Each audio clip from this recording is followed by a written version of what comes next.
ఎంత ఊగిపోయినాడు, ఎంత మాట్లాడాడు. ఆయన ఒక ఎత్తు అయితే ఆయన పక్కన ఒకడు ఉన్నాడు అదే రోజు మీటింగ్ లో మీరు చూస్తే అరవ శ్రీధర్. వీడు ఇంకా రెచ్చిపోయి డిక్లరేషన్ గురించి నోటికి వచ్చినట్టు వాగాడు. ఈరోజు ఏమైంది? దేవుడు చాచి పెట్టి కొడితే గింగిరాలు తిరుగుతూ వచ్చి పడ్డారు. ఆడవాళ్ళ జీవితాలని నాశనం చేసే వీళ్ళు, ఆడవాళ్ళకి అబార్షన్లు చేసి వాళ్ళని రోడ్డు మీద పడేసిన వీళ్ళు, సనాతన ధర్ములు, వీళ్ళు జగన్మోహన్ రెడ్డి గారి గురించి మాట్లాడే వ్యక్తులు అని అడుగుతున్నా. ఎంత సిగ్గుచేటో ఒకసారి ఆలోచించండి. ఈరోజు నిజంగా వీళ్ళు హిందువులైతే చంద్రబాబు నాయుడు, పవన్ కళ్యాణ్ నిజంగా హిందూ ధర్మాన్ని వీళ్ళు గౌరవించే వాళ్ళైతే దేవుడిని ఏ విధంగా నోటికి వచ్చినట్టు ప్రచారం చేశారో నైతిక బాధ్యత వహించి రాజీనామా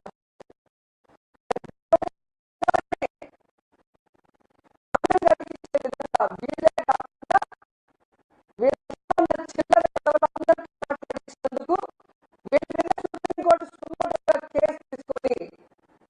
శిక్షించాలి.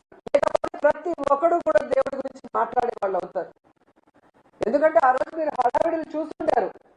ఒకడేమో మెట్లు కలుగుతాడు, ఒకడేమో వందే భారత్ ట్రైన్ లో భజన చేసుకుంటూ వస్తారు, ఒకరేమో సంప్రోక్షణ చేస్తారు, ఒకరేమో హోమాలు చేస్తారు.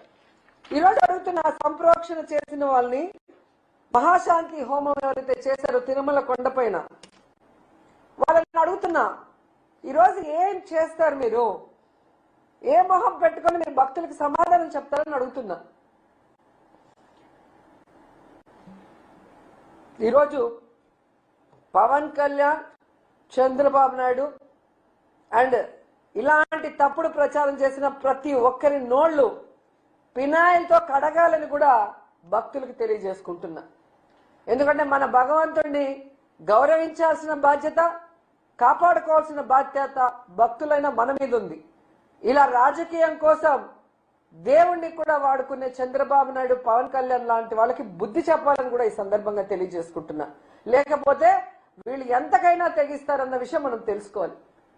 అసలు ఈ ఇష్యూ అంతా ఎందుకు జరిగిందో మీ అందరికీ గుర్తొచ్చి ఉంటుంది. విజయవాడలో వరదలు వచ్చి ఆల్మోస్ట్ విజయవాడ మునిగిపోయి ప్రజలు తిండి లేక, చిన్నపిల్లలు పాలు లేక, ముసలి వాళ్ళు ఆ నీళ్ళల్లో మునిగిపోయి ఊపిరాడక అందరూ ఏడుస్తూ గగ్గోలు పెడుతుంటే దాన్ని డైవర్ట్ చేయడం కోసం చంద్రబాబు నాయుడు, పవన్ కళ్యాణ్ ఆడిన నాటకం ఈ లడ్డూలో కల్తీ జరిగింది, జంతు కొవ్వు పంది కొవ్వు కలిసిందన్న అబద్ధం అన్న విషయం మళ్ళీ ఒకసారి ఆంధ్రప్రదేశ్ ప్రజలు తెలుసుకోవాలి.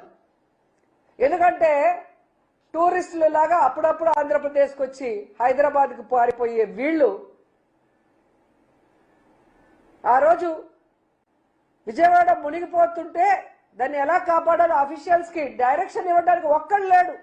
సీఎం నుంచి కింద మినిస్టర్ వరకు అఫీషియల్స్ మొత్తం హైదరాబాద్ లో ఉండారు. ప్రభుత్వంలో ఉండే ప్రజల పన్నుల డబ్బుని వీళ్ళు జల్సాలు చేసుకుంటూ స్పెషల్ ఫ్లైట్ లో హైదరాబాద్ లో భార్య పిల్లలతో ఎంజాయ్ చేస్తూ విజయవాడలో ఉన్న ప్రజల్ని ఆ నీళ్ళలో కొట్టుకుపోండి, చచ్చిపోండి అని చెప్పి వదిలేశారు.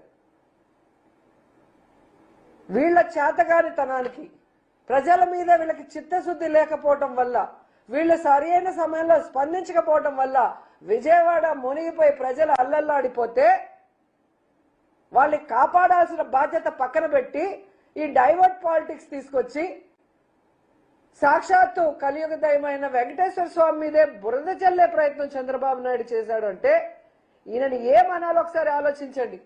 మళ్ళీ ఈ జిల్లాలో పుట్టాడు, చిత్తూరు జిల్లాలో పుట్టి, రాయలసీమలో పుట్టి, ఈ ప్రాంతం వల్ల 4 సార్లు ముఖ్యమంత్రి అయిన చంద్రబాబు నాయుడు ఈరోజు అధికార మదంతో, అధికార అహంకారంతో ఈయన మాట్లాడుతూ ప్యాకేజీలు ఇచ్చి పవన్ కళ్యాణ్తో కూడా మాట్లాడిచ్చారు అంటే ఇలాంటి వాళ్ళు ఇంకా అవసరమా అని అడుగుతున్నాను మోడీ గారిని.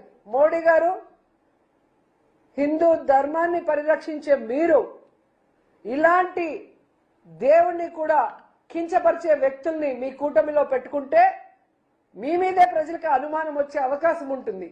ముందు కూటమిలో నుంచి వీళ్ళని మెడబట్టి బయటకు గంటండి, తర్వాత వీళ్ళ మీద కేసులు పెట్టి కోర్టులో వీళ్ళని దోషులుగా నిలబెట్టండి, వీళ్ళు చేసిన తప్పుకి పనిష్మెంట్ ఇవ్వండి అని కూడా మనస్ఫూర్తిగా కోరుకుంటున్నా. ఎందుకంటే తండ్రి లాంటి సాక్షాత్తు మామగారైన ఎన్టీఆర్ గారినే తన పదవి కోసం శ్రీలోలుడిగా చిత్రీకరించి ఆయన చావుకు కారణమైన చంద్రబాబు నాయుడికి రాజకీయం కోసం దేవుణ్ణైనా మోసం చేయగలడనేది మరోసారి ప్రూవ్ చేసుకున్నాడు. ఇంత దరిద్రమైన పొలిటీషియన్ ఈ దేశంలో ఎవరూ లేదు అని కేసీఆర్ గారు ఎప్పుడు చెప్తారే అదే నిజమని మరోసారి ప్రూవ్ చేసుకున్నారు.